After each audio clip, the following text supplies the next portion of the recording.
All right, so this is talking about horizontal shift. Now, horizontal shift is not the same thing as vertical shift.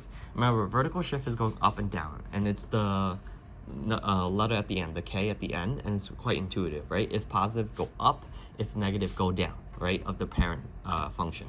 The problem with the horizontal shift, and you got to look for it, it's on the inside, okay? It's this H part right here. And because there's a minus sign in front of it, everything's actually counterintuitive, right? So f of x, let's just say, well, actually, let's just say f of x is actually equal to x squared, right? That's the original parent function. And g of x is, let's just say g of x is equal to x minus 3, let's just plus 2, right? What's going to happen is basically this minus 3, instead of the minus being going to the left, it's actually shifting to the right because of this negative sign over here. So really, this is shifting to the right by 3. It's really right by 3.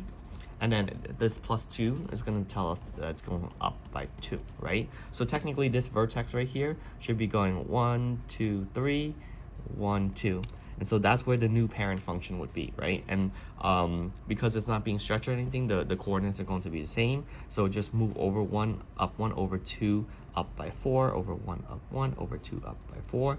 And it should be the same parabola, same shape, same size, etc. The only difference is that it has shifted to the right by 3 and up by 2 from the vertex. And once the vertex has shifted, every single other coordinate has shifted, right? But if I wrote, let's just say h of x is equal to x plus 5, let's just say x plus 5, and that's the shift that I'm talking about. That means this thing, instead, because it's plus, I'm going to the left by 5, right? And if I'm going to the left by 5, the new parabola should be somewhere over here, looking like this, okay? So that's the horizontal shift. Stretching and compressing, these are the two original functions, parent functions. When you stretch something, think about a rubber band. When you stretch it, it becomes, it looks more like a 1, right? So basically, when think about this parabola as if you stretch it, it's going to look something like this, right? It's a thinner parabola, right? So this is the original f of x thing, and this is going to be g of x. Because it's getting closer to looking like a number 1 and it's a lot skinnier, the a value, which is in front of this form, would be something like this. Well, f of x is equal to x squared, so g of x is equal to 2, and I would put x right there, right? Any number greater than 1 means it's being stretched, right? The opposite is also true. When you compress something, just imagine the same thing, a rubber band. When you compress a rubber band, it gets wider, it gets more circular. So you could have a parabola looking like this, right? This is being compressed because you're squeezing it, and therefore it's getting wider.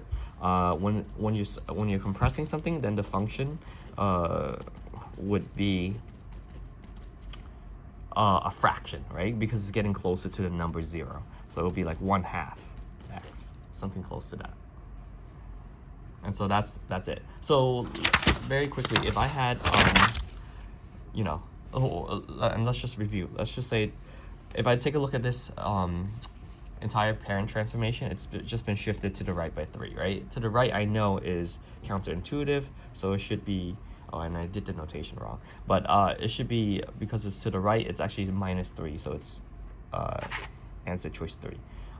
And any shifts that's left or right, it's got to be inside the parentheses, okay? This one right here, it started at 0, 0, we know the parent, and then it's gone left by 2, down by 1, right? So if it's left 2, I know it's going to be plus 2, x plus 2, and then down 1, so it's minus 1, right? So I just go and search x plus 2 minus 1, so answer choice 2.